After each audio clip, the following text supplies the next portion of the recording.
Good afternoon, everyone. Thank you for joining us today. I'm Jacqueline Jones-Doyle with the Tarrant County AgriLife Extension Office. With us today is Mr. Brad Voss and Mr. Curtis Jones, both from the Collin County office, who are going to be presenting today.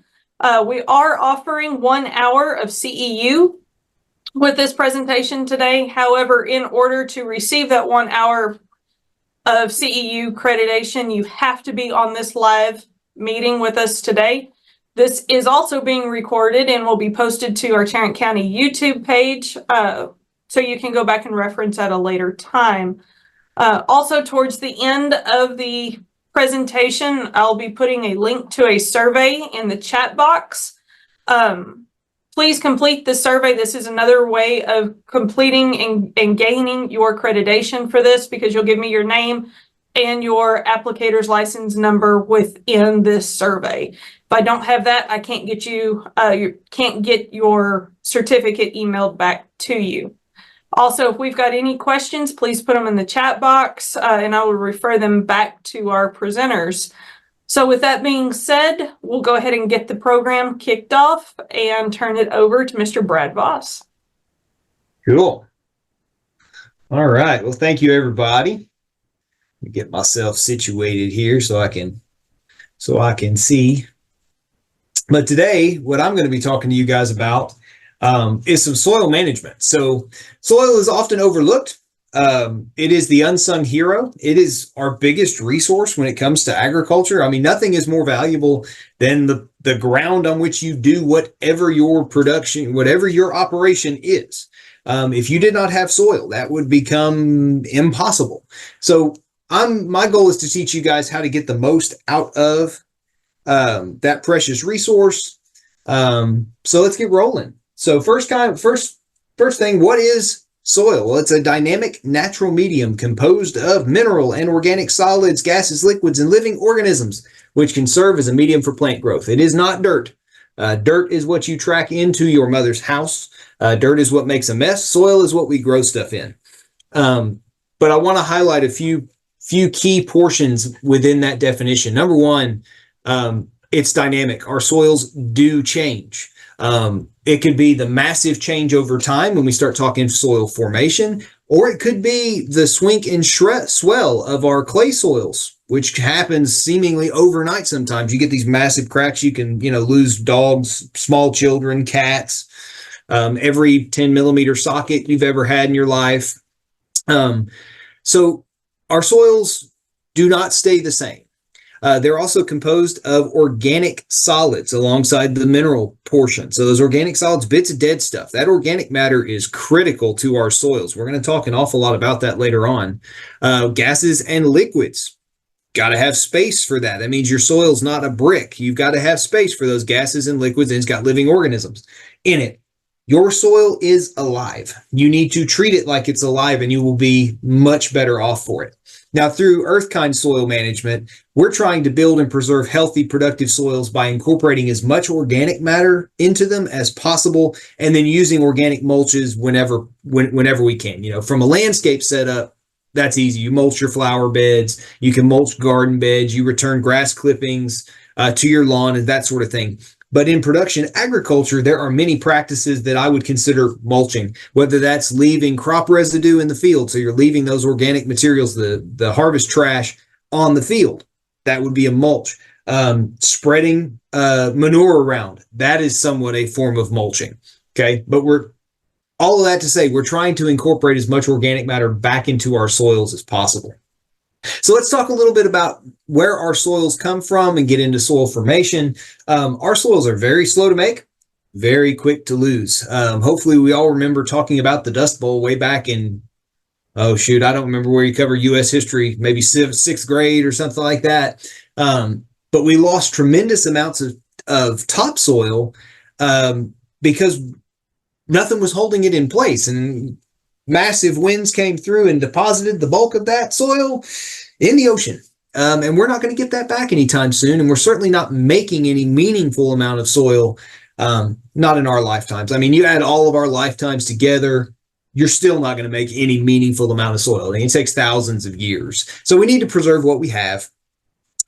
The first factor that comes into making soil is the parent material. What do you make that material? What do you make your soil out of? Most people think of that as the bedrock. But in reality, the majority of our soils are formed in materials that were brought in from another place, whether they were carried there by a river, in certain, northerly climes, maybe it was deposited by a glacier. Think the sediments along riverbanks. You guys in Tarrant County have some sandier soils there because you've got some parent material made up of sandstone. Okay. So you got to have something to build your soil out of. That's the parent material. Next one is going to be the climate. So temperature and moisture regimen cause different patterns of weathering of that parent material. So we're essentially breaking that parent material down. How we do it? Well, climate is one of those things. You've got wind can deposit sand and other particles. Think of a desert, your sandstorms, that sort of thing. The amount, the timing, how hard, and the type of precipitation also influences soil formation. So a hard driving rain weathers soil differently than soft, puffy snowflakes. Okay, it's both moisture precipitation, but they act on materials differently. And then, of course, we've got seasonal changes that are going to affect how moisture breaks down those materials. Our changes in temperature can also affect our microorganisms that are going to break stuff down. That's the biological activity. You can increase and decrease the speed at which chemical reactions occur with temperature as well. And then the last thing that climate's going to do, it's going to change what sort of plants and other vegetation that you can grow in that area, which of course is going to act on our soils differently. Topography. So topography, climate, very much intertwined. So in this case, we're talking the slope and aspect of hills and mountains. It affects, in some cases, it'll affect the temperature. The south-facing slope of a mountain is going to be warmer than the north-facing slope. Well, that's going to change. Like I said, it's going to affect the climate, the microclimate of that area. The slope of those mountains. If you've got a steep slope, you're going to have water moving a lot faster, and that's going to weather those parent materials even faster. So steep soils might be highly eroded, where you really don't have any soil buildup at all, because that topsoil is being washed down to the base of that hill. So you might have, deeper soils at the base of those mountains where you have thin soils on the slope. Okay. The last one is our biological factors. So these are the plants, animals, microorganisms, us, all those living creatures and living things that affect soil formation. So animals, microorganisms, us, if you dig a hole, you mix soils, form burrows, and you're building pores. Heck, if you dig a hole in your backyard, you have made a gigantic pore space in your soil. All right. This is a great way of, remember I said soils are dynamic. This is part of that dynamic nature of soils. You have critters that are moving materials around. Plant roots. Again, another often overlooked hero in our soils. They can open channels within our soils. They essentially burrow their way through soils, and they're creating pathways for water to make its way into our soils. Eventually, those roots are going to die and decay. Again, you're going to be adding organic matter back to our soils. And then you're going to be left with some pore space, which is room for water, room for air, habitat for different critters and microorganisms. All right. And those microorganisms are incredibly important when it comes to the different chemical exchanges in our soils, particularly between roots and soil. Microorganisms drive nutrient release to plants. So when we're thinking about fertilizing pastures, you are going to fertilize your soil is going to fertilize your plants. So you need to take care of your soil so it can take care of your plants. And it's simple. I'm a horticulture agent. I spend a ton of time teaching people happy roots equal happy plants. Dead roots, dead plants. And it's really as simple as that. Okay. Oh, I left out the biggest forming factor, which makes sense because it sort of goes without saying. All of those different processes that I just talked about take time, lots of time, eons of time to make meaningful amounts of soil. All those factors I just got done talking about, even in quote unquote a stable landscape where you're not seeing that change on a yearly basis, because we can't perceive the amount of change that we're having in our soils. They're still acting. We're still doing those things. Yes, you could have, let's say you have a mudslide. You're out west somewhere, California, somewhere where we see lots of mudslides, things like that. That is simply a deposit of a fresh material. So you're not really building a new soil at that point. You are burying an old soil. Okay. I watch a lot of archaeology stuff. They talk about buried surfaces all the time. And I'm like, you just dug it up. Now it's just a surface. Whatever. Okay. These are the ecoregions across Texas, where you guys are in Fort Worth, mostly cross timbers. You've got a little nubbin of the Blackland Prairie in the southeast corner of the county. But y'all soils, your parent materials are mostly sandstone and limestone. That leads to mostly sandy soils, sandy loam soils. Y'all are lucky. I got to play in clay my entire life. And these soils tend to be slightly acidic. You guys don't necessarily have the clay content to hold some of those basic nutrients that keep your alkaline higher. So you guys tend to have slightly more acidic soils. Yes, you've got some spots where you have high pH soils, just like we do. But I wanted you to understand how soils are formed so that when you look at a map like this and you see what your soils are where they come from, it explains why they behave the way they do, why they have certain characteristics. And those characteristics define how we treat those soils to accomplish our goals. So let's talk about soil texture. If I tell you you have a clay or you have a sandy soil or a sandy loam, what does it actually mean? Well, that's a soil texture, and that is simply the proportion of sand, silt, and clay particles in the soil. Nothing to do with organic matter. That comes later. We are just talking about the mineral portion of our soil. Remember, composed of mineral and organic solids. These are the mineral solids, and this is purely determined by size. Has nothing to do with parent material. Sand is the biggest. It's loose grained, gritty. You can see individual grains of sand. If you get it wet and try to ball it up, it's not really going to stick together. It doesn't have that hold to it. Silt is smaller than sand. It's borderline microscopic. In fact, it probably is microscopic. Feels like dry flour. If you've ever felt dry wheat flour, how it's smooth and soft, that's what silt feels like. Clay feels a lot like silt, but when you get it wet, it gets tacky, it's sticky, it's plastic. You can mold it, you can shape it. If you ball it up in your hand and then squeeze some between your thumb and index finger, you can make it form a ribbon. It will hold itself together. Okay.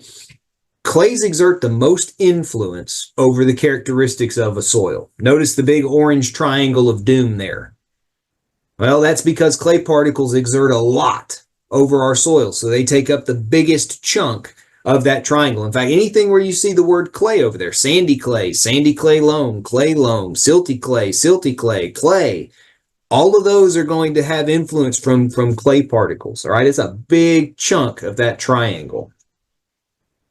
In our sandy soils, it's where our sand particles are the most numerous. That's that bottom left-hand side of the triangle. These soils are extremely well aerated. They're very easy to work. You think about how easy it is to dig in a dry sandbox, or you go to the beach and you can feel how easy those sands are to play with. That's because they're extremely well aerated. What that aeration gives us, though, is very poor moisture and nutrient retention. They simply don't hold enough of those resources.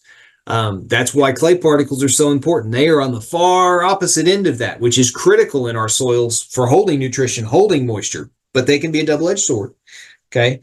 With sandy soils, to try to improve them, it comes down to organic matter. Increasing the organic matter content in a soil, improve your water holding capacity, improve nutrient holding capacity. Now, loams, these are considered the ideal soil type, and it's because they're balanced. Yeah, it's kind of weird, but you see that area that's highlighted in red on the triangle? That is the center of the triangle from a soil characteristics standpoint. Loams are where the characteristics of sand, silt, and clay are balanced. Yes, they can be skewed one way or the other. That's where you get like silty clay loam or a clay loam. The loam dead center of that triangle, that's where they're truly in balance. All right. These soils are considered the ideal because they're well aerated. They're easy to work.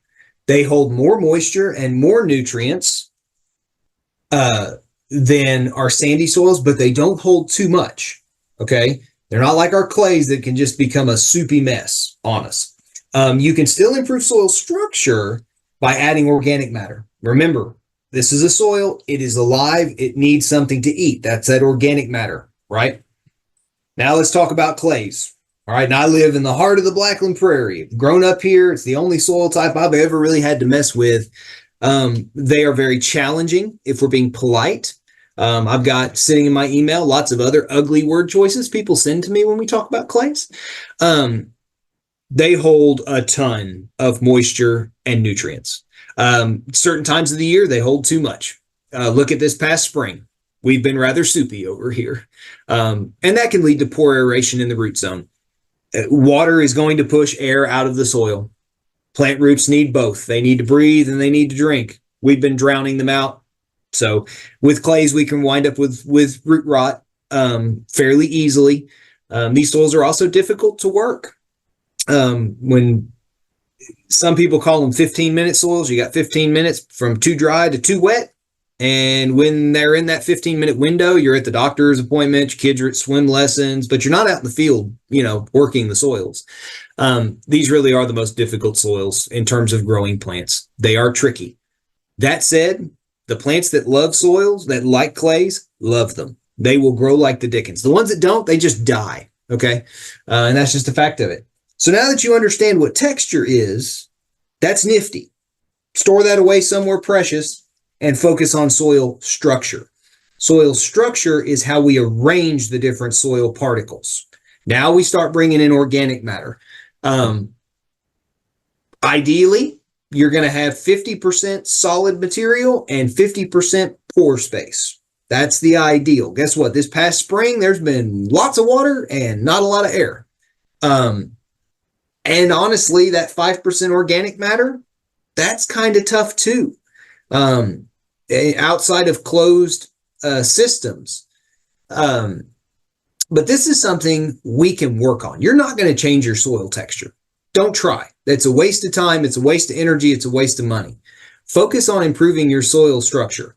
And the number one thing we do is we add organic matter every opportunity we get.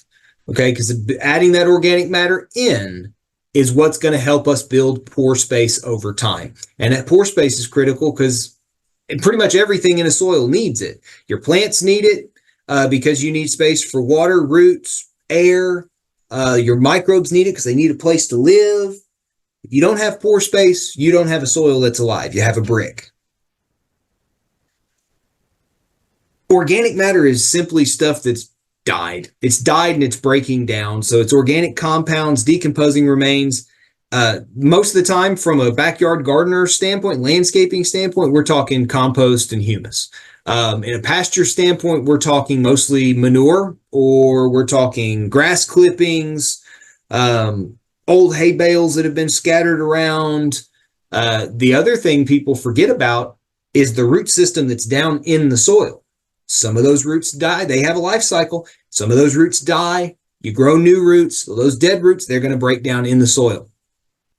That is the number one source of soil organic matter in pastures and rangeland, is that growth and decay of plant roots. The other thing, you're going to have some dead critters down there too. The earthworm's going to be digging its way along and it's going to die. It'll gradually break down in there. And that's going to be part of organic matter as well. Organic matter plays a huge role in soil quality and fertility. Nothing to do with soil texture. Huge role in structure in that quality and soil fertility, right? And it's a critical component of a healthy, productive soil. Your soil is alive. Organic matter is the fuel. You feed your soil, it will feed your plants for you. So look at this here. And these are some native plants that you would find in the Texas prairies. Look at the different types of root system. And I get it, it's fairly small for you guys. But those numbers on the y-axis, those are in terms of feet.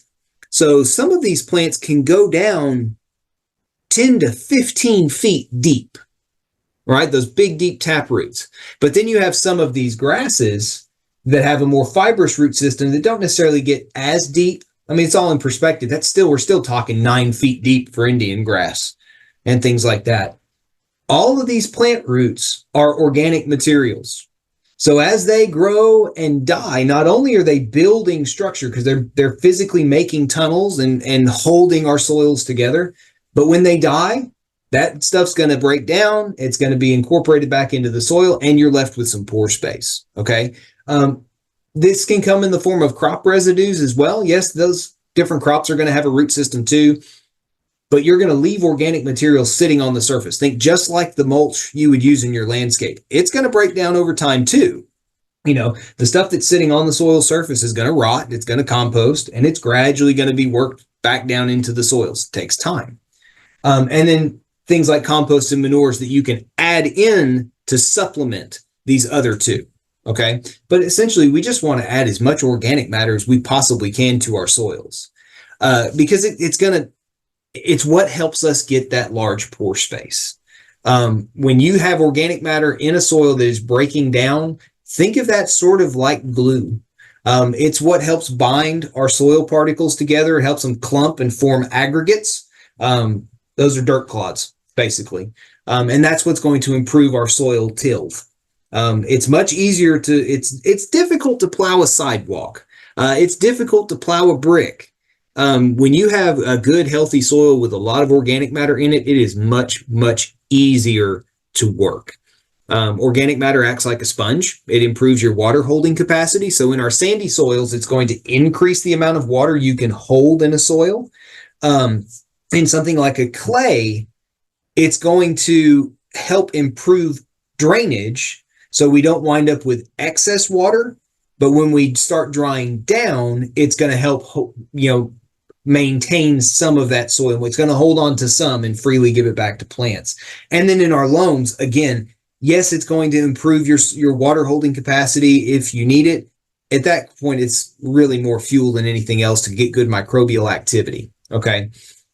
This organic matter also supplies the energy and bodybuilding constituents to soil organisms. It's fuel. Your soil is alive. It's got to eat. This is the stuff it's going to eat. It's those microbes and other critters in the soil that eat it and then gradually release nutrients back to your plants. Okay. Think of it as a reservoir of nutrients that can be reused, released to your plants.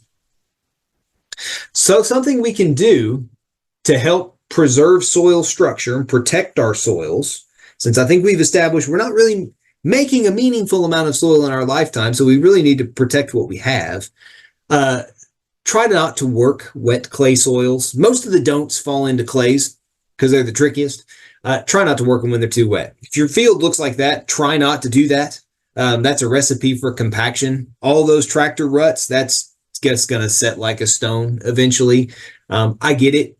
You have to break a few eggs to make an omelet. We've got to plow. We've got to do some tillage to plant certain crops. We just don't want to till everything without a good reason. Okay, so that's that minimized tilling whenever possible. Really try to work your soil as little as possible. We don't want to be out there making beautiful fields just for the sake of making beautiful fields. I don't really care if it makes you feel good to drive by and go, wow, that plowed field looks great. Because you're destroying soil structure while you do that. Okay. So we really only want to be plowing when we have a need to do it, if we need to plant. And even then there's no-till practices we can follow to help minimize the impact we have on our soil structure. We want to try to avoid erosion as much as possible. Some soils are more erodible than others, but as a rule, bare soil is unhappy soil. Bare soil is erodible soil. So we want to try to minimize the amount of bare soil. Cover it with vegetation. If we were in a landscape setting, I would tell you to mulch certain areas or encourage you to maybe overseed certain areas so that you cover that bare soil. You get it full of roots. So not only are you covering it with vegetation, see, I'm turning over my screen here. So all this vegetation on top is going to slow water down that can carry particles away. So you're going to slow that water down. Slow water moves. It doesn't have the energy to move as much weight of particle. Okay. Plus, with the root system to match those plants, you've made a whole bunch of pathways for water to infiltrate into our soil. So you slow that water down and then you catch more of it in place, which is a good thing. We can use that this time of year. And then all of this root system is the anchor holding that soil together and holding it in place, preferably a mixture if possible. For some pasture setups, that's not really what we want to go for. I know Jones is going to talk to you guys about some weed control. Ideally, from a soil standpoint, a mixture of root systems is going to give you that mixture of depths and fibrous root system to really give you a good hold in your soil. And you can do that and still have healthy, clean pastures to accomplish your goals. Okay. That's Jones's presentation. He can take care of that. I'm here for the soil. And like I said, in our landscapes, that's using mulch, as we've already discussed. Deep roots slow down the water, and understand that once erosion starts, it's much easier to prevent than it is to stop. You can go from something like this, and there's a pond right over here in this little grove of trees, and you can't really tell, but there's a slight hump here where there was a berm that was built to funnel the water away. That happened in a couple of weeks, and this is about 20 to 30 minutes away from my office. It's on some highly erodible clay soils up in, call it the Blue Ridge, the Farmersville Heights. But we had enough volume of water and enough speed that it just ate a hole out of this poor dude's property. Stopping this erosion is difficult. I can't really tell you, hey, overseed it, grow roots. No, the next rainstorm is going to wash all that stuff away. This is a problem. This is a very difficult problem to manage. If we had attempted to hold that soil with deeper roots, notice all the bare soil that we see here, and then you start looking down into here and you don't see a lot of roots sticking out. Yeah, we're starting to see why there was so much soil that was able to be moved with that heavy rain. Okay, so try to avoid it so you don't have to fix it. Cool, we've got some time. We're going to talk soil sampling. All right. What do you get from a soil sample? Which, welcome to it. I'm a county agent. We teach about soil sampling. You can't go to a program without learning about it. But soil sampling is a critical part of managing an agricultural enterprise because you don't know what you don't know. Nobody has been able to look at a bag of soil and tell you what the nutritive quality and value or quantity that is in that soil. Unless you do a soil sample, you don't know what nutrients are down in your soil. Okay, so and this is from the Texas A&M lab down in College Station, you're going to get a nutrient analysis with a fertilizer recommendation. That's the basic routine analysis, $12 plus the shipping to get it down to the lab in College Station. Honestly, it's cheaper than the do-it-yourself kits you can buy off the internet, and the accuracy is a lot better. You'll also get pH. Remember I said y'all soils tend to be slightly acidic? We might need to lime some of your soils, okay? You don't know that unless you have the pH of your soil, okay? You'll also get salinity. Here in Collin County, and I would assume probably you guys too, our groundwater can be fairly salty. So if somebody is irrigating using groundwater, using a well, and they don't have a well-maintained filter, we can run into salt problems. If you're using certain manures, things like poultry litter that can be very salty, we can run into salt problems. Basic routine analysis will give you salinity. If you guys call Jacqueline and you've got a problem in one of your fields, you got a big dead spot, something's not growing right, first thing she's going to ask you is, have you done a soil test? If the answer is no, then it's going to be go do a soil test because we use that for troubleshooting. We can, potential deficiencies. Maybe you've got a toxicity problem as excessive nutrient. Maybe, and this is more of a homeowner's version, but maybe if you were irrigating like a watermelon patch or something, maybe you've got an irrigation problem. So there's nothing wrong with your soil, but your water delivery has a problem. And our soils, specifically our pH, can impact the way herbicides behave. Okay, I don't know if Curtis is going to talk about that at all, but there are certain herbicides that we're going to want a soil test to tie to see if maybe that herbicide was more active or less so. Okay, so it's very important and it's cheap, so we should be doing it. What's pH? Well, it's a measurement of the hydrogen activity in your soil. It indicates the degree of acidity or alkalinity. It's a 0 to 14 scale. Here's some common household items that are on the pH scale, which is great. So what exactly is pH? Honestly, it determines nutrient availability in the soil. For our purposes here, pH helps determine nutrient availability. An optimum range for plants is 6 to 7. That is slightly acidic. But we've got a much broader acceptable range, which is like 5.5 up to 8. And I would go even higher than 8.0, because where we are in Collin County, some of our soils can even get up to 8.3, and we've still got Bermuda grass and other pastures. They're growing fine. Okay.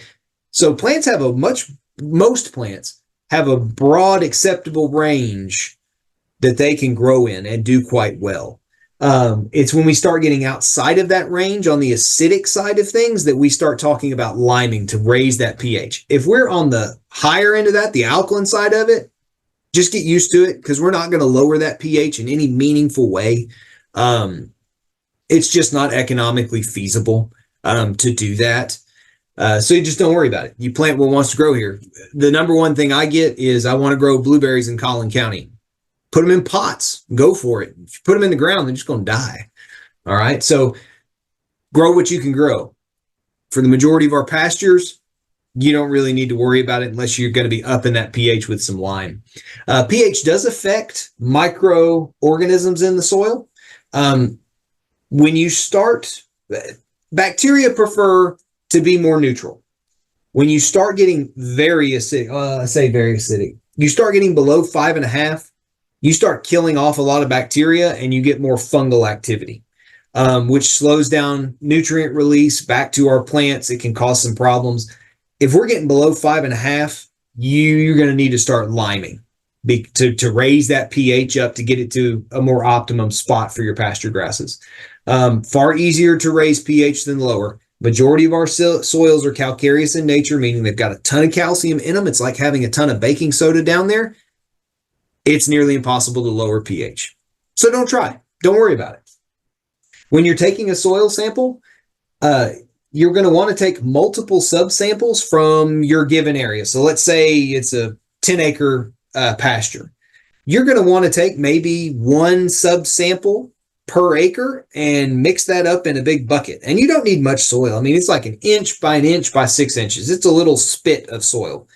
It's about a handful-ish, maybe a handful and a half. You're going to want to be, I'll get to that on the next slide. There's several different methods for doing that. If you had a grid that's going around taking subsamples on a set grid, takes a lot of time. What if you had a 40-acre field? It takes a long time. So if you don't have the time, maybe you cut some of those red X's out and you go to field averaging. And you make the assumption that I look across my 40-acre pasture and it pretty much looks the same. It pretty much behaves the same. So you make the assumption that my soils in this area are probably roughly the same. Okay. Then you don't need as many subsamples, but you're making that assumption. Okay. The reason we don't just go out and dig one hole and fill the soil bag that Jacqueline will give you up with that one spot is what happens if you happen to dig into the one spot where you've got sandy loam soils and everything else is a clay. Well, that's not necessarily going to represent the area as a whole. Okay. We try to get rid of that uniqueness, the chance of having a fluke, by going around taking multiple samples. The grid and the field averaging are probably what most of you folks are going to use. You can do the same thing in your front and backyards, by the way. It's just a smaller spot. Management zones. Looks like a golf course. Think a golf course. You don't treat the greens, you don't treat the fairways, you don't treat the rough the same way. So we would not include those samples together. In this case, you probably treat your hay meadows and your holding pens and some of your maybe so-so fields. You might treat those a little bit differently. Probably your hay meadow is going to receive a lot more fertilizer than the other ones do. So you might want to send in separate samples for each of those areas. Okay, we wouldn't want to blend those together. The last one, site specific, this is where I said you call Jacqueline with a problem. She's going to say, go do a soil test. This is what we're talking about. And really we want two. We want one soil sample that comes just from the area that's affected. So we in this case, we don't want to represent the area as a whole. We want to represent that problem spot. And then we want a second soil test of an area that's growing, that's healthy, looks good, and we can compare and contrast those two, trying to see maybe what the differences are down there. If you want more information on soil testing, go to our lab's website, follow that link. You can get a document that tells you more about soil testing. You don't need to go deep when you're doing a soil test. Generally 6 inches, no more than 12. You're going to want, when you're getting ready to take your sample, you kind of want to scratch away the thatch layer. So that's any organic materials that are sitting at that soil surface. You don't necessarily want that in your sample. So you scratch that aside, and then you'll go down 6 inches. Maybe you go 6 to 12. But you need to be thinking, how, if I spread fertilizer at the top, how deep am I going to be able to move that fertilizer into the soil with water? Most of the time, it's going to be that 0 to 12 inches. Any deeper than that, you're not going to be able to do that with granular fertilizers. Now, what if you have been liming pastures to raise pH, or maybe you're fertilizing with poultry litter or other manures, so you know you've got phosphorus on the surface, you know you've got calcium on the surface. We call that stratification. Well, we want to occlude those top couple inches. We essentially want to go down and get away from that stuff and then take our soil sample. And the reason for that is we don't want to skew our results because we just included some material that is extremely high in those materials. Well, we know it's there. So we just get below it and then sample. Okay. So in this picture over here, and I'll make it a little bigger, you can sort of see you've got these darker materials here, and then you get down here and you've got kind of a mixed horizon where the more mineral horizons that don't have as much organic material are starting to mix. Well, that's where the majority of our roots are growing into. There's some that are getting down here, but the bulk of the root growth is going to be up here. Yeah, I'm not really worried about taking samples from down here. I want to know what's in the areas that I can meaningfully change with a fertilizer application. Okay, does that make sense? If not, throw your question in the chat. We'll get to it. Soil sample. You send off your sample. What am I going to get back from the lab? You're going to get a picture like this or a sheet of paper like this. It's going to have your contact information up top. Cut that off so this person remains anonymous. All right. But first and foremost, you're going to have your sample ID. All right. And that's going to be whatever you name it. I don't care if you name your pastures 1, 2, 3, front, back, middle, back 40, Larry, John, Edgar. It does not matter what you call your sample. As long as your sample and the submittal form you send to the lab match and you can match them up, that's all that matters. Okay. So in this case, the person said, well, it's the front and backyard together. It's going to ask what crop is grown. In this case, they're growing lawn grass. But you could put on the ag form pasture, hay. There's a handful of different options in there. That helps the lab cater a fertilizer recommendation to you. It's going to ask for how large of an area is represented. This person got a massive yard. That's darn near an acre. Okay. But on the ag use one, you might say 10 acres, 30 acres, 40 acres, however big that space is, put it there. Next, you're going to get is what's called the critical level. And this little dashed line, it throws people through a spin sometimes. And what it is, it's the point at which you don't need to add an additional nutrient, with the exception of nitrogen, the sodium line, and the conductivity line. Okay? Nitrogen, we fertilize nitrogen based on specific plants. We know grass is a nitrogen hog. We don't fertilize nitrogen based off a soil test. All these other ones, yes, we do. And so with sodium, ignore the critical level. If you've got low sodium, spectacular. That's what we want to see. If we see that sodium creeping up here into high, very high, in excess, that's problematic. We would be seeing salt burn on our plant somewhere here. Conductivity, another measure of salinity.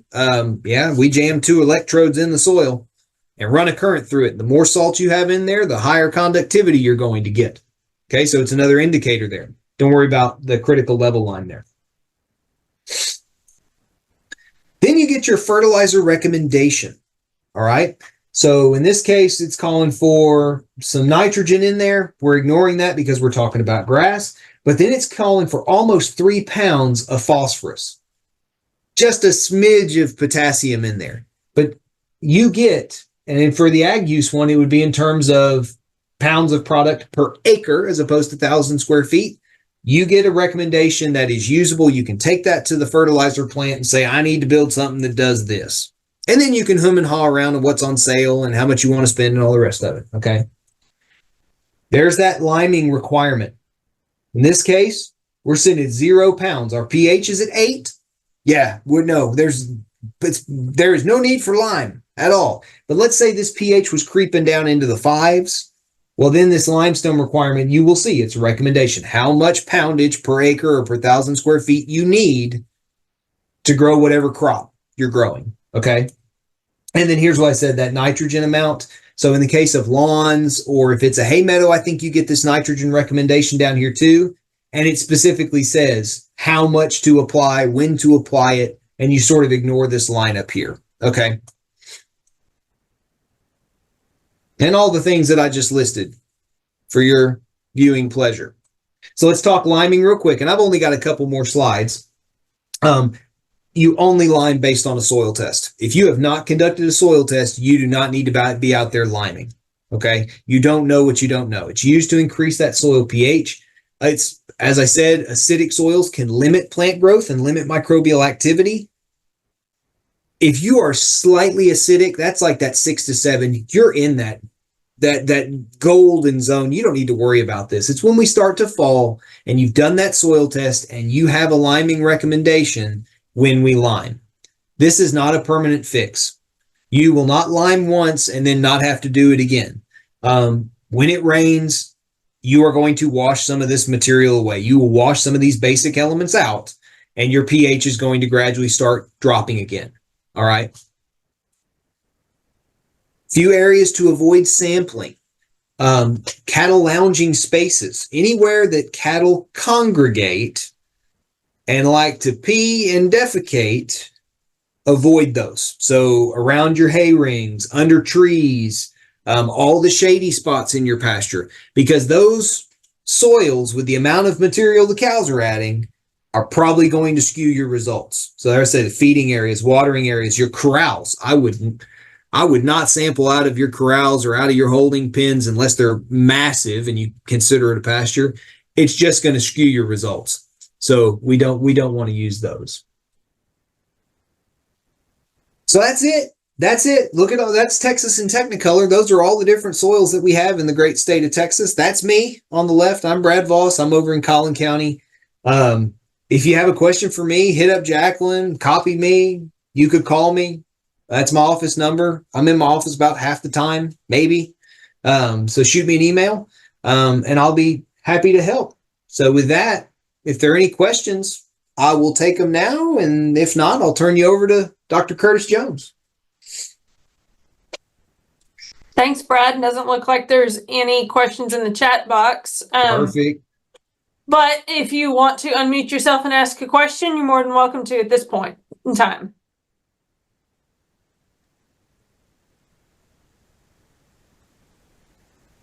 All righty, doesn't look like we have any questions, so we will continue with our program and turn it over to Dr. Curtis Jones.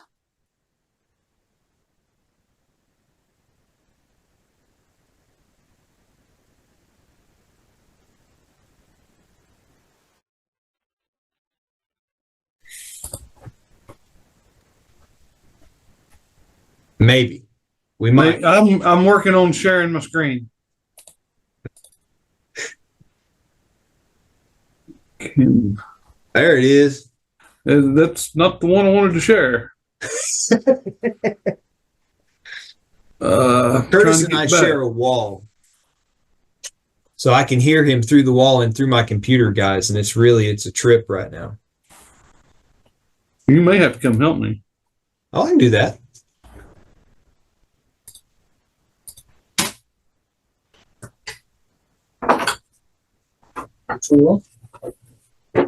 That one. That's the one you're showing. Oh, it is? Yeah. Okay. All right, go to share. Click that one. Yep. Let's see, it's telling you you're sharing. Okay. You're right. All right. You're good. So, hello, I'm Dr. Curtis Jones. I'm the Collin County Ag Agent. I My PhD is in weed science, weed biology, and ecology. So we're going to talk about some of the weeds in our area and strategies to control them. We're going to start with talking about some general weed control stuff. So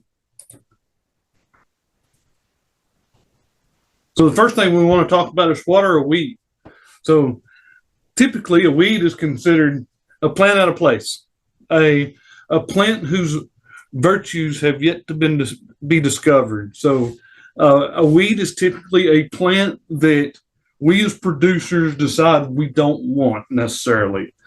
So weeds can be symptoms of other problems. Certain weeds can show up if we have a poor fertility program or we're overstocking. And not all weeds are created equal. We have annuals, perennials, biennial weeds. We also have cool season weeds, warm season weeds, and we have to know the strategies to control each one of these different types. And most of all, weeds are well adapted to thrive. There's a plant called, and I talk about pigweeds in here, Palmer amaranth, that can produce 100,000 seed in a given year. So they are very able to thrive. So the first thing we want to talk about is why do some of our pasture weed control programs not work? There's 7 of them, and they are very valuable things that we need to keep in mind. So number one is spraying too early or spraying too late.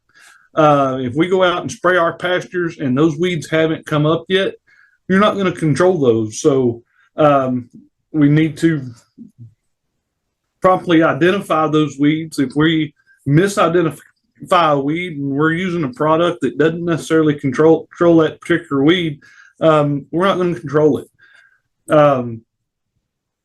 Bad environmental conditions. So we go out and spray that pasture and it rains 30 minutes later. It may take our weed control down a notch, and we don't want to spray.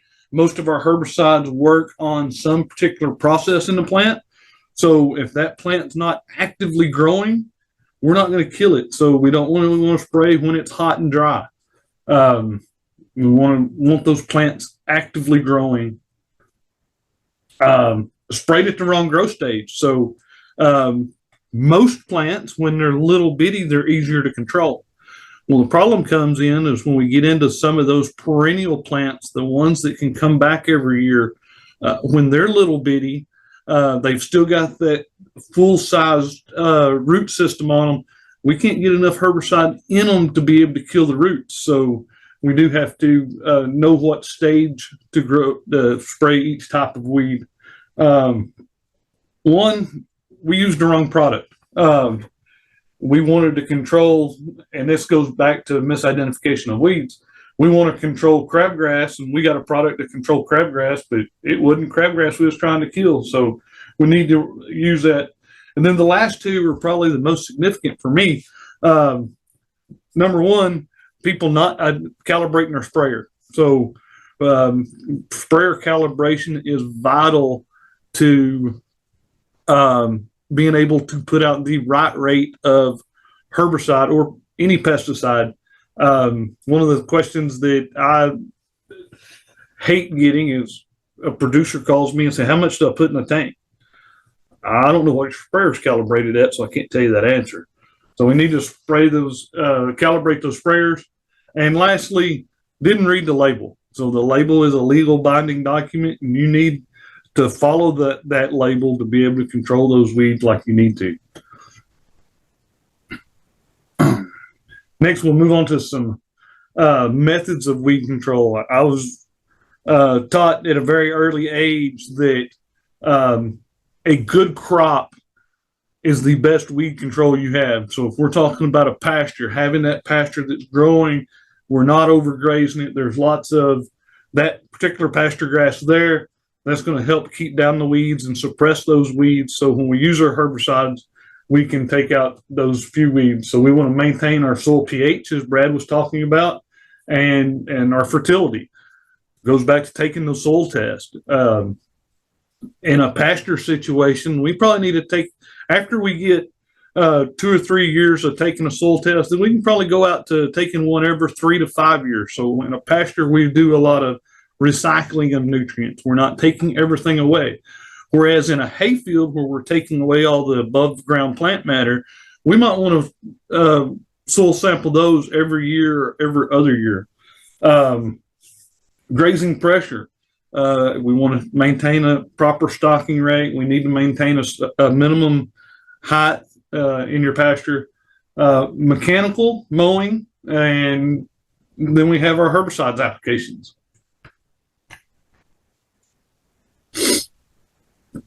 So what is the effect of grazing on weed control?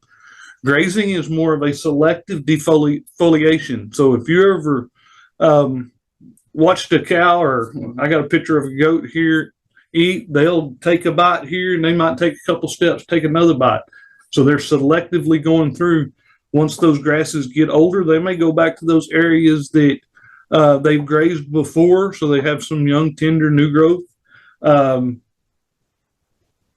Cattle and most species will tend to favor certain species. I always teaching class, point out that a lot of times if we've got a pasture that's being actively grazed, we don't have a lot of Johnson grass in those pastures, because those cattle are going to keep going back to that area and eating that Johnson grass until eventually they kill it.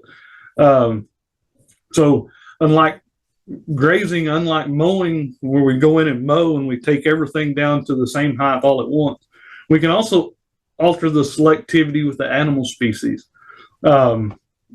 Stocking rate and timing. So, we get into the spring where we're growing small grains or ryegrass, and we get that flush of growth, and that those grasses really take off faster. We can up our stocking rates a lot of times in those areas.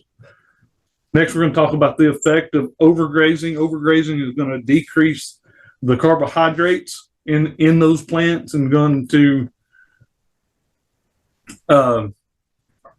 compact the soil and injure the crown. It's going to decrease the rooting depth. For most of our forage species, we get a root growth in relation to the amount of above ground plant matter that we have. So having more above ground plant matter will typically have more roots. Again, maintain that minimum forage height. I've said that a couple of times. When we go in and heavily graze or overgraze our hybrid Bermuda grass, we can lead encroachment to common and Bahia grass, common Bermuda grass and Bahia grass. We can also increase our weed species or have more weeds in those overgrazed pastures. Mechanical weed control or mowing is typically our least effective way, but it is a valuable tool. And sometimes we need to mow, and there's a couple of weeds that we're going to go through, and I'm going to show y'all some pictures here in a minute of some of the different weeds, and go, hey, this weed here, when it gets to this stage, a tractor and a mower is the only thing that's going to take care of it. So some reasons to mow. Some people like to see that freshly mowed pasture or recreational weed mowing, that instant gratification. Typically, myself, if I need to manage some honeydews, honey, I can't do that right now. I need to go mow the pasture. So I could use that as a honeydew management too. Here we have a comparison using a 40 horsepower tractor with a 6-foot rotary mower versus a 40 horsepower tractor with a 30-foot boom sprayer. And just to boil this all down, at the end of the day, the total cost per acre, we might spend $15.24 with mowing, while I spend less than $12 with a sprayer. Some of this operating cost is going to change a little bit with different prices of fuel now, and some of the herbicide costs could change. But in general, spraying is a whole lot better idea than mowing. Effective chemical use. These kind of go back to some of that stuff I said earlier on why some of our weed control practices don't work, we got to follow that label direction. We got to look for the application rate, timing. Are there grazing restrictions? So a lot of our pasture herbicides don't have grazing restrictions, but some do. Some say, well, you can't graze that pasture within 7 days or 14 days after you apply those herbicides. And the label's also going to talk to you a little bit about cleanup and disposal. Next thing I really harp on is weed identification. So we select the correct herbicide to spray that pasture with to kill that weed. And again, I said earlier, those plants have to be actively growing and do not apply during drought situations. So some of our strategies, we can use a broadcast treatment. We can either use a ground rig, aerial applications. I know there's a lot of interest right now in drone applications, which we could have probably used a lot this spring when some of those pastures were wet and we couldn't get into them. We use that broadcast application when there's numerous stems per acre, or we could use an individual plant treatment, and that's generally used more for our woody species. We could use a high volume foliar spray, or a basal treatment, or a cut stalk treatment, and I might talk more about those a little later.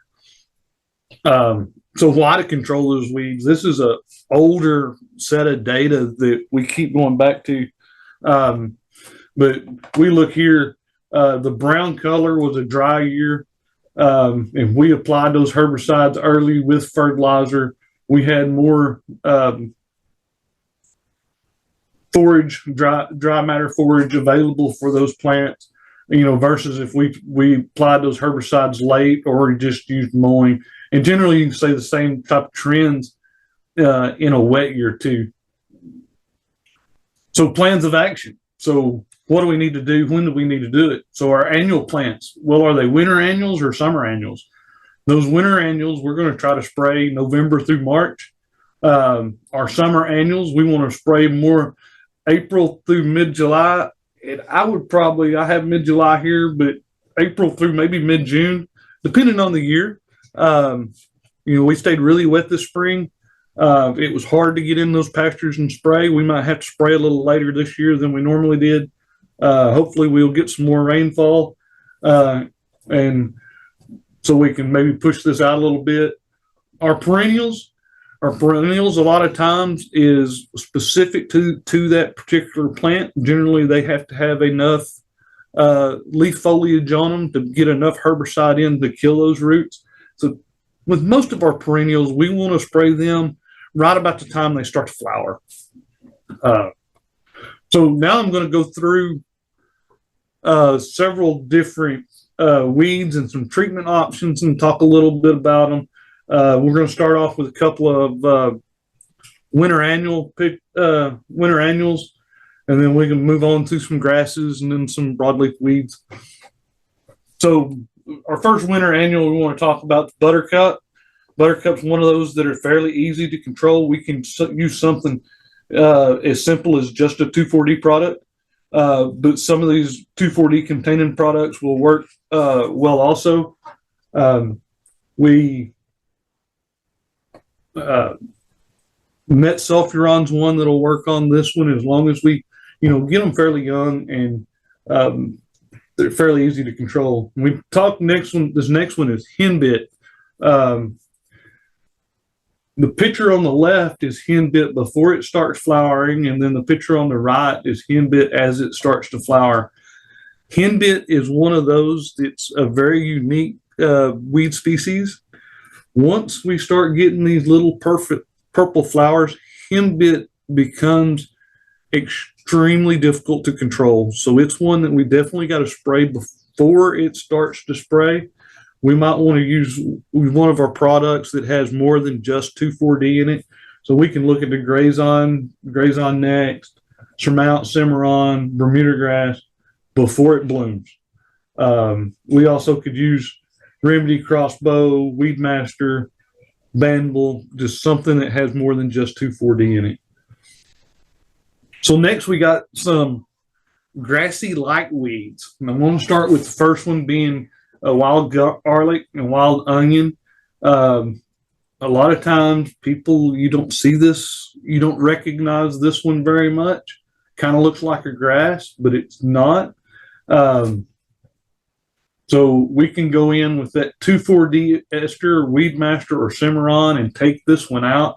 A lot of times we'll see these on roadside ditches and stuff that you don't really realize they're there until somebody goes in and mow them, and then you can smell them. The next set of grass-like plants that we have is our 2 nutsedge. So if we look here at these 2 leaves, there's 2 nuts. The 2 main nutsedges we have are purple nutsedge and yellow nutsedge. There's several different ones. These are basically named for their color of their flowers. So this top picture here with the yellow flowers is yellow nutsedge. But if we look at those leaves, the leaves are very different. Yellow nutsedge is going to pinch the end of the leaf, and a lot of times this one has a little bit of dead here towards the end of the leaf. You will see that. And purple nutsedge looks more like a dagger. We do have some controls for sedges. We can use outrider and Bermuda grass and sedge hammer. But like our 2,4-Ds may not control these. So we really got to just pay attention to what weed we have and what we're spraying. So then we're going to get into some of our summer grasses. One being crabgrass. There's several different varieties such as smooth, tall, large crabgrass. Used to, we could take care of crabgrass with a glyphosate product immediate after we cut it for hay production the first time.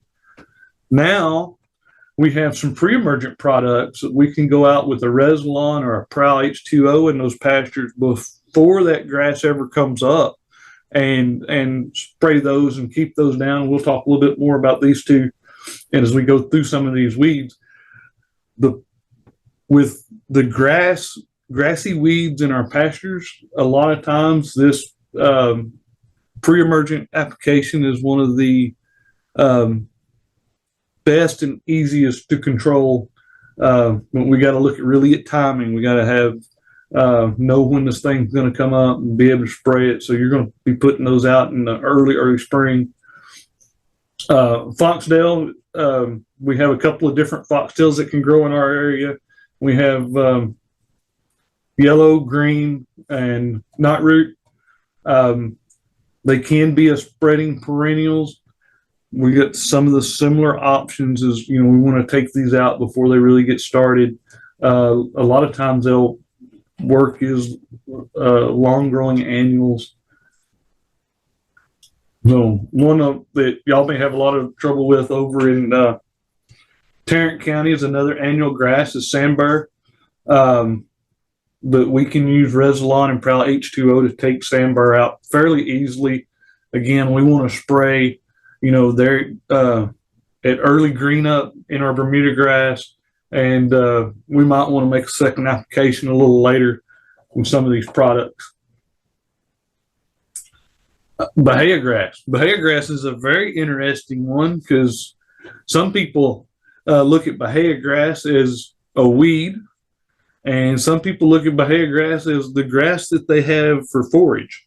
And we have to be very particular about which one they are and what they're asking. So I was doing a program over at Sulphur Springs one day, and somebody asked me a question about a particular weed in Bermuda grass, and I answered his question, and then directly after that, the next person asked me, well, what about in Bahia grass? Or what about Bahia grass? And I didn't hear the end part. So I started telling him how to control Bahia grass. We can control Bahia grass and Bermuda grass with met sulfuron at about 1 ounce to the acre. We'll take out Bahia grass out of Bermuda grass, but he didn't want that. He wanted to know how to control that weed in his Bahia grass, and it was the same answer I'd give for Bermuda grass. So we have to be very careful about our recommendations on when we start talking about Bahia grass. Another one that can be a problem, especially in hay meadows, is Johnson grass. Johnson grass is a coarse perennial with rhizomes. It was brought over as a forage, and know several areas in North Texas where Johnson grass is still baled and grown. We do have some options to control Johnson grass if we want to take it out. Like I said, in a cow pasture, the cows will eat it and kill it. So there's not much reason to take that out. But in a hay pasture, we can use a rope wick or a spot treatment with glyphosate. We've got a height differential that Johnson grass is growing up taller than the Bermuda grass. We can do that with glyphosate. We've also got two really good products, Outrider and Pasture, that we can spray over the top to take those out. One thing I need to mention, Johnson grass is one of those grasses that can produce prussic acid. Prussic acid to animals, once the animal eats it, basically turns it into cyanide, okay? Anything that puts that Johnson grass under stress, that Johnson grass can produce prussic acid. So early in the spring, we can have those early frosts come through. Late in the year, we can have those other frosts come through. We also get that problem when Johnson grass is under stress from drought. One of the things that people forget is herbicides application also puts that plant under stress and can cause it to produce prussic acid. One of the great things about prussic acid is it goes away. So prussic acid volatilizes or vaporizes out of the plant. As that plant starts to die and dry down, that prussic acid will leave. We do have, hay cut in the area. I get questions every year, how long do I need to wait before I can bale the stuff or feed it to my cows or whatnot? You got to make sure that plant's fully good and dry. And I tell people a lot of times in those drought years, hey, get the plant dry before you bale it, put those bales in the back and feed those bales later this winter sometime. Don't use them right now. Just to be on the safe side. But generally, as soon as we get the plant dried down, a lot of that prussic acid will leave. And like I said, herbicide applications can cause prussic acid also. Here's one that we don't really have a control with. It's broom sedge. Broom sedge is typically indicates you're going to see this one in pastures with low fertility and low pHs. It likes those pHs, below 6, and it doesn't compete really good with other grasses, so it's going to be able to find a spot and grow. This is one where basically our control is spot treating with the glyphosate. But so now we get into some of the summer annuals. So this plant here is bitter sneezeweed. It's fairly easy to control as long as we get it when it's small. So we can treat that from May to June when plants are 2 to 4 inches tall with a pine of 2,4-D acre. It's not very hard to kill as long as we get it tall. You let this plant get up bigger like this, it's going to be extremely more difficult to control. Maybe one that you might start thinking about getting that mower out. The next one we're going to talk about, broomweed. Meant to move this one up next to the other one. Broomweed, when it's little bitty, is very, very easy to control. As it starts to grow, and it'll come up the second half of February. As it starts to grow, it'll get about 6 to 8 inches tall, and then it'll start to branch.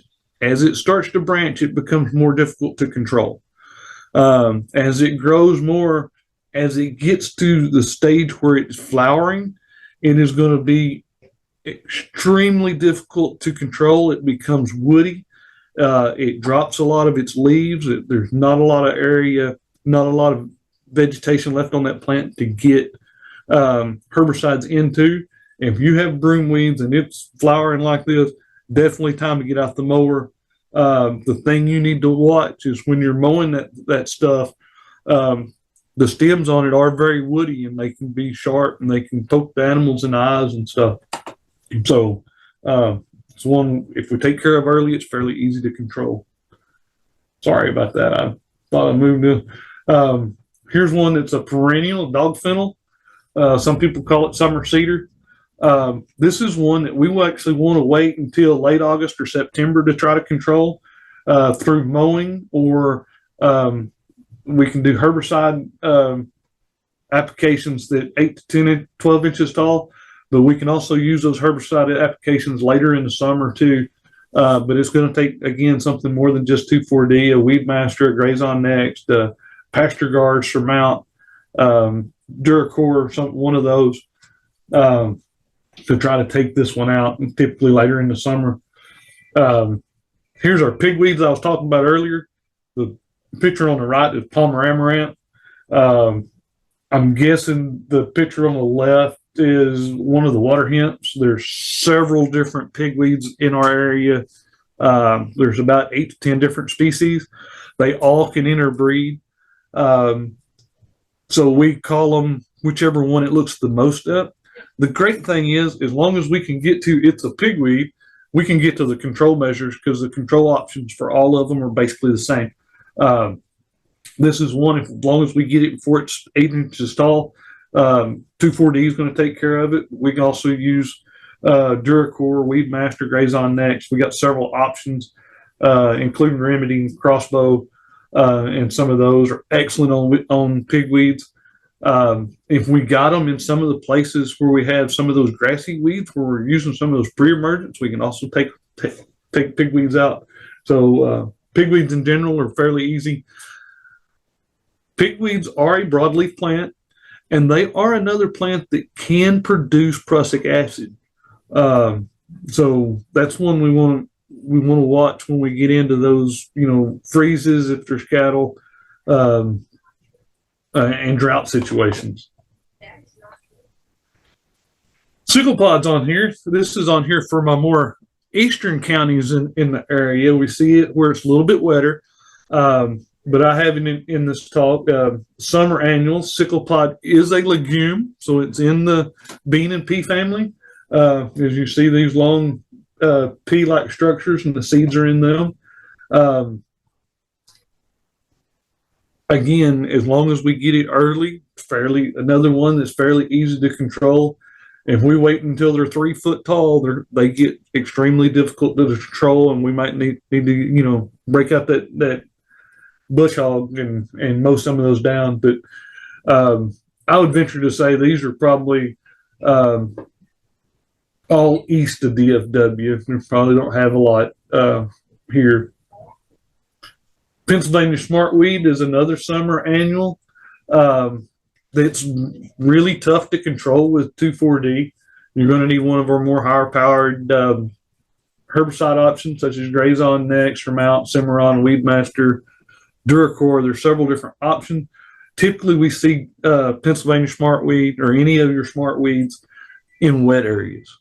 So if you have a wet spot in the pasture, that may be where you find this one.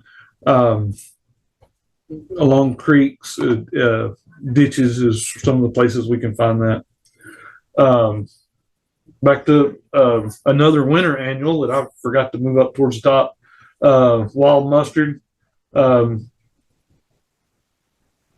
Again, plants are difficult to control once they start flowering. So if we treat them early when they're small, they're easy to treat, easy to kill. Just got to get them early.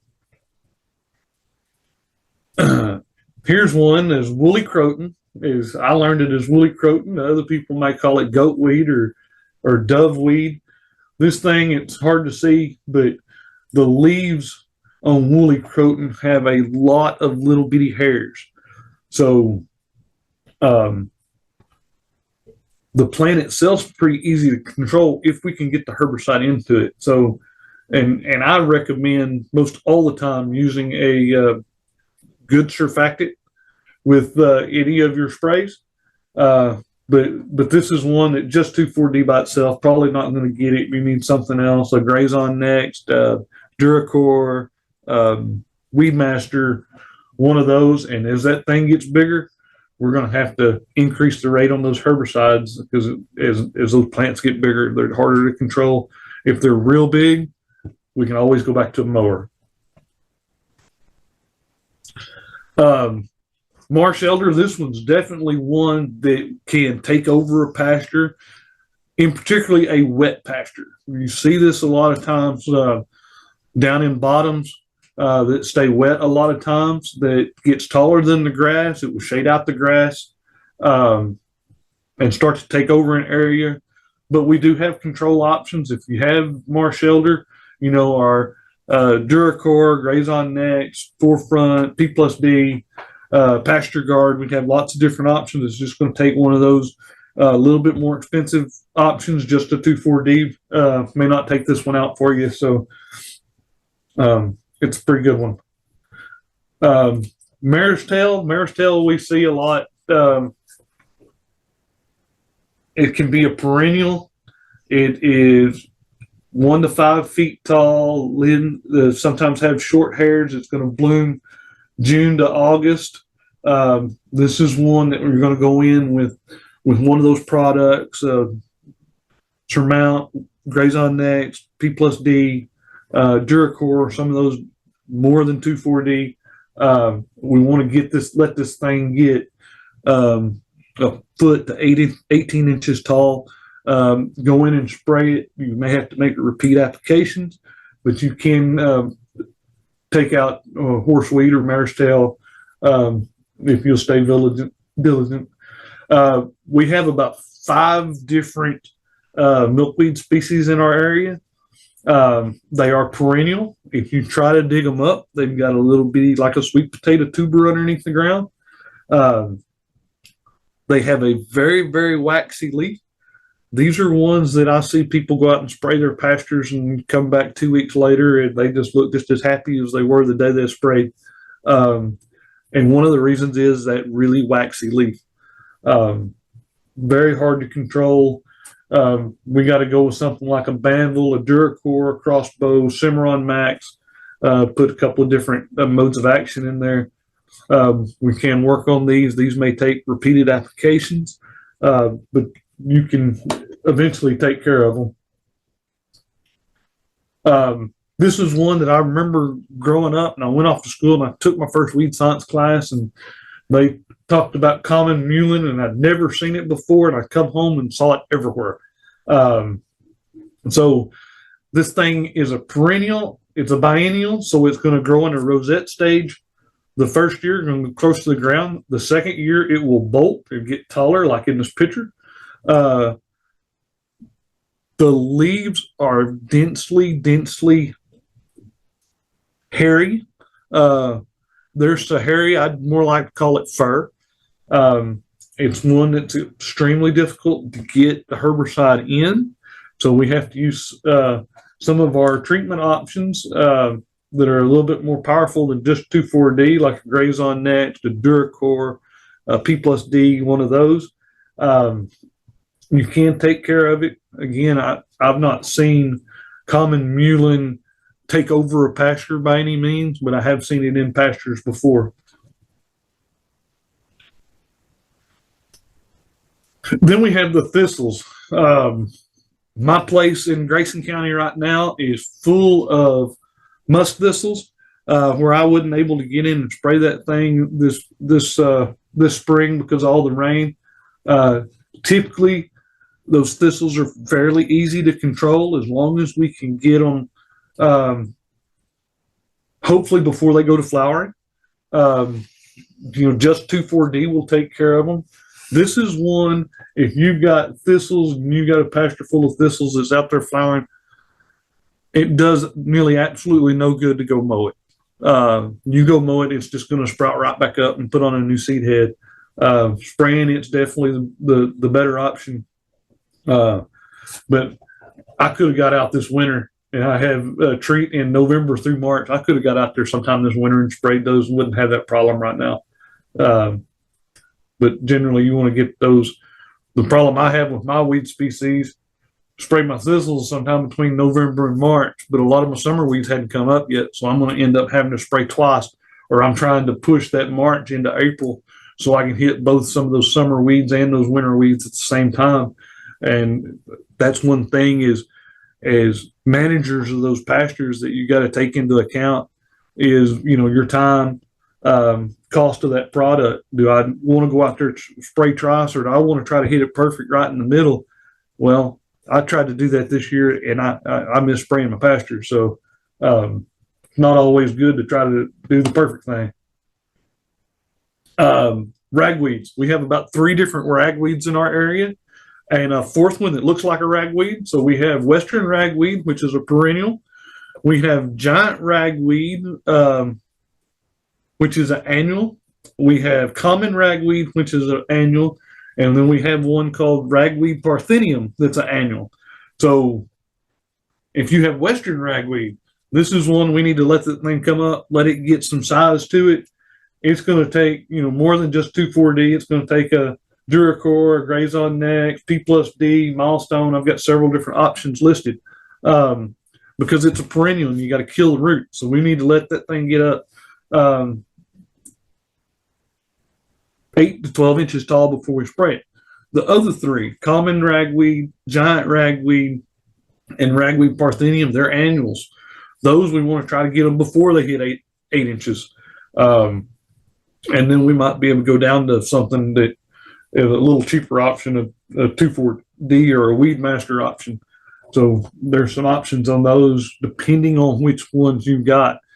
If you don't know which ones they got, if you go try to pull them up and you can't pull up any of the root, it's probably western. Western is probably more prevalent on the drier side of North Texas. We get a lot of giant ragweed. That giant ragweed can get 10 to 12 foot tall. If you let it, you see it a lot of times in the fence rows. Giant ragweed's one that cattle will eat the leaves. They won't eat the stems. So sometimes we consider it a forb. So a lot of times in your pastures, you won't see giant ragweed because they'll eat it when it's small and just has the leaves on it. Not got really woody stems. Now we're going to get into some of the mean ones. Buffalo burr is probably my arch enemy. We had buffalo burr in the soils in Grayson County where I grew up. It's one that a lot of times you wouldn't see it out in the pasture unless you saw that pretty yellow flower. But when you went to take back then the hay was all put up with twine. Went to take this twine off, the spines on this thing would be in your hand. Again, probably want to go with something more than 2,4-D, a Range Star, a Weed Master, one of the generic Weed Masters, P plus D, several different options to control that. Main thing with a lot of these are all in the tomato family. The next 3 or 4 or 5, however many there are, they're all in that tomato family. Most of them, if they're annual, you get them small, they're fairly easy to control and take out. If you don't get them, these seeds, they will produce seeds even in the worst drought years. Nightshade. This is one of Brad's favorites. I think he dealt with this one. So this is one of either a biennial or perennial. Generally, we'll talk that silverleaf nightshade is a perennial, but there's a few out there that work as biennials. We've got this one. We want to spray it just before it puts on that first flower. So you want to let it get some size to it. Again, if I had with my weed species, if I had this one in my pasture, I'd definitely have to spray 2 different times of the year. When we can go out with a good rate of Grazon Next and take this out, Duracore worked pretty good on perennial nightshade, on a silverleaf nightshade. There are thorn varieties that have spines and some that do not. So here we got horse nettle is another spiny perennial with rhizomes. This one again is going to take more than just 2,4-D. You want to try to get these things up there where before they bloom, so you can spray them so you can kill the roots. Bull nettle. A lot of times people ask me the difference between horse nettle and bull nettle, and it may be just the sheer number of spines on that plant. Bull nettle will typically get a little bit bigger. And again, we want to spray those things, let them get up to right before they flower, and spray them, take them out. And they're biennial and perennials. Good thing about most of our pasture weeds is as we get into the broadleaf side of thing, we've got to go through and select our weed control purposes to whatever the hardest weed to control in our pasture. So I have a bunch of broom weeds that are easier to control and I can take out, but I also got one of these harder to control things. Well, I need to go with the herbicide option for the hardest to control weed in my pasture that I'm trying to take care of, or I'll end up, killing all the easy to control stuff and still have those harder to control weeds in the pasture that I have to take care of even the following year. Blackberry vines. Okay. I get questioned on this a lot of times.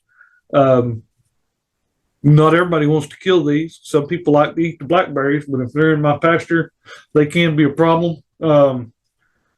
So we can go with a Grazon P plus D, a Remedy, Pasture Guard, Surmount, Cimarron, any of those, a little bit better herbicides, just 2,4-D and one.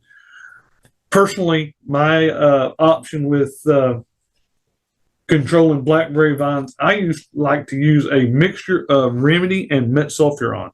So I've got two different modes of action attacking that thing, and I can go out with those two different modes of action and put them together.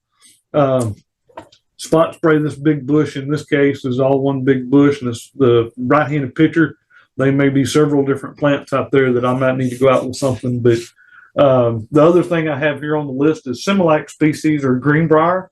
So there are several different species in that genus. Very, very difficult to control.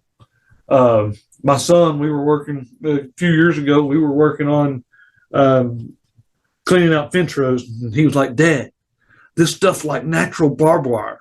And I was like, "Yeah, pretty much. That's why the cows aren't getting through this place that we're trying to fix." For greenbrier or the Similac species, repeated applications. The greenbrier has a big food storage organ underneath the ground, and it takes a lot to kill it. You can kill it, but repeated applications of any of the products that we currently have, and every time that it puts on leaves and comes back, you spray it again. Eventually, you can take it out.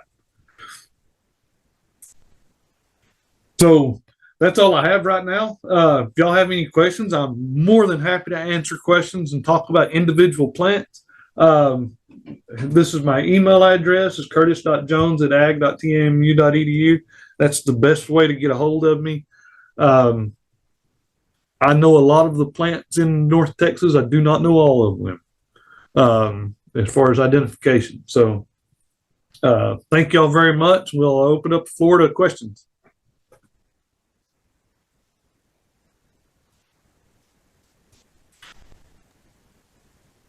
If y'all got any questions, please feel free to unmute yourself and ask this time.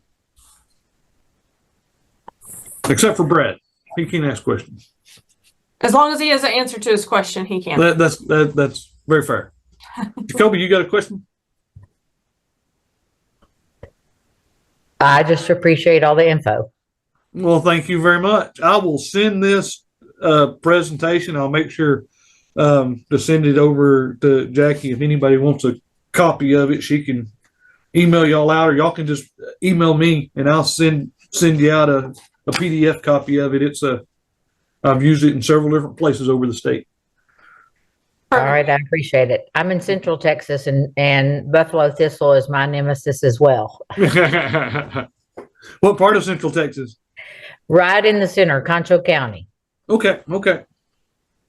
Gotcha. Well, thanks for joining us. I did Yes, ma'am. place the survey link in the chat box for everybody. If you'll click on that and complete that survey for us, again, that's where I need your name and your pesticide license in order to get your certificate sent to you for that. If you don't have access to click on that link, don't worry. I will email it out to those that attended here shortly as well. Thank you for having us, Jackie. Oh, no, Jacqueline? hey, I learned a lot too. I'm glad that y'all were able to jump on and take time. Oh, and there is one announcement that we have to make today. Sorry, Brad. Happy birthday. Thank you. Happy birthday, Brad. Happy birthday. Thank you. So, what can I say? I make you work on your birthday. That's Gotta love right. So, but again, thank you everybody for joining us. Again, I will send out that survey link to everyone again, and we will conclude this for the day. And thanks for joining us, guys. And I will also get this video edited up a little bit, and I will get that posted to the Tarrant County YouTube page, and I will send everybody the link for that as well. Thank you very much. Thank you. Have a great day. You Dude. too. Bye-bye.